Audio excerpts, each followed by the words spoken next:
9장 2절 말씀 봅니다. 자막을 참조해서 저와 여러분이 한 절씩 교독합니다. 9장 2절입니다. 유다인들이 아하수에로 왕의 각 지방 각 읍에 모여 자기들을 해하고자 한 자를 죽이려 하니 모든 민족이 그들을 두려워하여 능히 막을 자가 없고 14절 왕이 그대로 행하기를 허락하고 조수를 수산에 내리니 아만의 10아들의 시차가 달리니라. 15절 아달월 14일에도 수산에 있는 유다인이 모여 또 300명을 수산에서 도륙하되 그들의 재산에는 손을 대지 아니하였고 16절 왕의 각 지방에 있는 다른 유다인들이 모여 스스로 생명을 보호하여 대적들에게서 벗어나며 자기들을 미워하는 자 7만 5천 명을 도륙하되 그들의 재산에는 손을 대지 아니하였더라. 아멘. 오늘은 에스더 9장 말씀을 가지고 결전의 날이라는 제목으로 말씀을 함께 나누기 원합니다. 영원한 안식, 하나님 주시는 참 평강을 얻기 위해서 대적과 싸워야 될 승리해야 될 결전의 날, 불임절 결전의 날이 다가온 장면입니다. 하만과 그 이스라엘 백성, 하나님의 백성의 대적들에게는 두려움이 임하고 하나님의 백성인 유다 백성에게는 원수들을 완전히 진멸하는데 하나님이 성공하도록 허락하신 나라의 역사가 기록되어 있습니다. 그럼 오늘 본문을 통해서 우리가 믿고 의지하는 하나님은 어떤 분이십니까? 2절입니다. 유다인들이 아수에로 왕의 각 지방 각 읍에 모여 자기들을 해하고자 한 자를 죽이려 하니 모든 민족이 그들을 두려워하여 능히 막을 자가 없었다 했습니다. 하나님 백성의 원수들의 마음에 두려움이 임하도록 하셔서 아예 싸울 전의를 상실하게 하셨습니다. 흩어져 거하여 힘이 없을 거라고 생각한 하만의 생각과는 달리 유대인들이 흩어져 살았지만 유대인들은 하나가 되고 배후에는 모르드게와 에스더의 권세가 그들을 지지하고 있었습니다. 이처럼 우리 또한 영적인 전투를 벌이며 주의 재림의 날을 기다리는 이때에 모르드게와 같이 우리에게 예수 그리스도께서 우리의 대장이 되시고 그 결전을 승리할 수 있도록 뒤에서 든든한 뒷배가 되어 주시는 것이죠. 우리가 하나 되어 사단의 권세와 맞서 싸운다면 그들은 싸우기 전에 전의를 상실할 것입니다. 마치 가나안 땅에 여리고성에 들어갈 때 여리고성에 거인족이 있고 삼겹성이었지만 그 성의 기생 라합의 고백을 들어보면 그들이 두려워 상천하지 하나님 같은 사람 없다. 하나님 같은 존재가 없다는 걸 듣고 두려워 떨었던 것처럼 하나님은 우리가 벌이는 또 우리가 직면한 이 영적 전쟁 가운데 정말 대적에게 두려움을 주셨어. 이미 승리하게 하신다는 거죠. 그러기에 사단과 대적 앞에서 스스로 두려워 떨며 쓰러지지 말고 믿음으로 굳게 일어나시기를 예수님 이름으로 축원합니다. 그러면 우리에게 주신 교훈이 뭡니까? 16절입니다. 왕의 각 지방에 있는 다른 유다인들이 모여 스스로 생명을 보호하여 대적들에게서 벗어나며 자기들을 미워하는 자 7만 5천 명을 도륙하되 그들의 재산에는 손을 대지 아니하였더라. 하나님의 백성을 진멸하고자 했던 원수들이 철저하게 진멸되는 장면입니다. 그들은 하만을 지지했습니다. 대적자 하만을 지지하고 유다 백성을 미워해하고자 했던 자들이죠. 자신들의 생명을 그러기에 하나님의 백성인 유다인들은 자기들의 생명을 보존하기 위해서 그 원수를 철저히 진멸해야 했습니다. 하지만 사랑하는 성도 여러분, 지금 우리는 이런 혈과 육이 아니라 악한 영들과 싸워야 된다고 에베소서 6장 12절에 말씀하고 있습니다. 눈앞에 보이는 사람을 원수로 생각할 것이 아니라 이 세대를 쫓아가는 사고방식, 육체와 마음에 원하는 대로 행하고자 하는 우리의 정욕, 선을 미워하고 악한 것을 쫓아가고자 하는 하만적인 생각이 바로 우리 원수입니다. 그러기에 결코 그런 것들을 추종하지 마십시오. 그러한 것들을 자기 십자가에 못 박고 철저히 진멸하시기 바랍니다.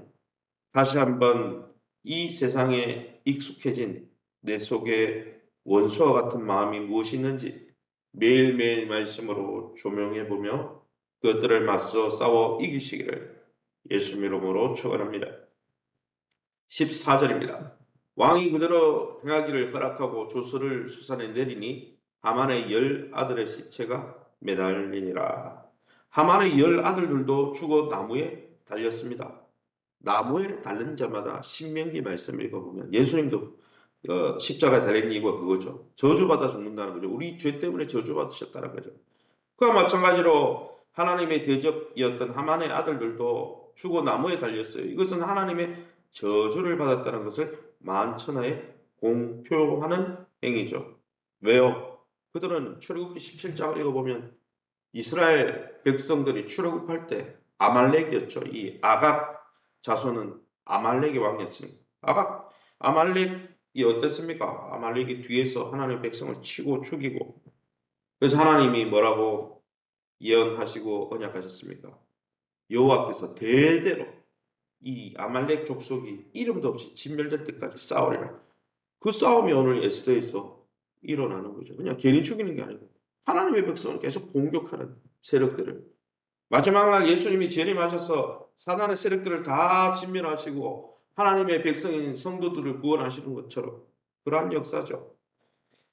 이것은 또 다른 의미에서 보면 창세기 12장 3절에 뭐라고 했습니까? 아브라함아 내가 너를 축복하는 자는 축복을 내리고 너를 저주하는 자는 저주를 내리라고 그랬는데 이 하만의 10아들들은 어떻습니까? 하나님의 백성인 유다인들을 저주하고 죽이려고 하다가 오히려 하나님의 저주를 받아 십자가에 매달려 죽은 것이죠. 그러게 사랑하는 성도 여러분, 우리 자신도 함께 성도된 자들, 또 함께 믿음의 배를 탄 자들을 존중하고 조심해야 됩니다. 우리의 마음에 들지 않는다고, 또 나와 스타일이 다르다고, 나와 다른 성도를 미워하거나 그들을 저주하거나 그들을 없이 여기는 것은요, 어떻습니까? 하나님의 백성을 없이 여기는 것이니 그것 또한 악한 죄라는 거죠. 그러기에 우리에게 화목제물로 오신 주님처럼 서로를 축복하며 서로를 예수 이름으로 축복하고 존중하면서 믿음 가운데 공동체를 세워가시는 여러분, 그러기에 성령의 역사는 이간질하고 분열하고 어떻습니까? 자꾸 교회를 분란을 일으키고 그거는요 성령의 역사가 아니에요. 사단의 역사죠. 갈라디아 6장 5장에 보면 성령의 열매와 사단의 열매가 현격하게 차이가 나죠. 그러기 저와 여러분이 공동체를 세우고 공동체를 위하고 함께 구원받은 자들을 귀히 여기시기를 예수님 여러분으로 축원합니다. 15절입니다. 아달월 14일에도 수산에 있는 유다인이 모여 또 300명을 수산에서 도륙하되 그들의 재산에는 손을 대지 않았다 했습니다.